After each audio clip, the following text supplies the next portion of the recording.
Uchiti mvemba malive mukomana chiti chiyandike handizvozvo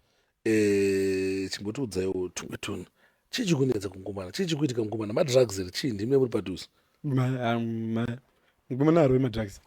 mukomana atokuona uchirova madrugs kana kuti akadhuza unoronga bererova madrugs amutowirirani arove madrugs anorova mabias amukomana ndewe malikwa kumabhias acho ndeapi atakurova ere kambo ka otenani mari nyamdakwanisa kutena but zivho dzinourova rere bo takutaura zvisi zvemafeelings akuna zvemafeelings kana chii ini handimufarire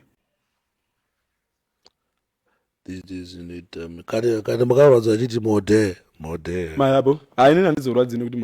mode handingomufariro zvangu bo ndakafamba naulengende najunior spra kana maredido ndaimbemba zinhu ndanzodai but paligi redu chandungofara kuti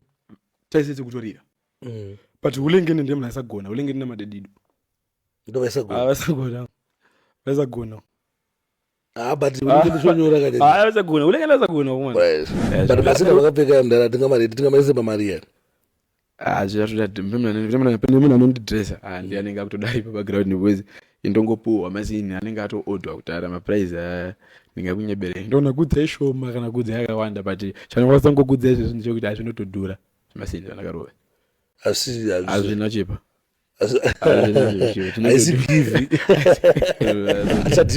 achadipise kana chinzi pris kana unongoti pi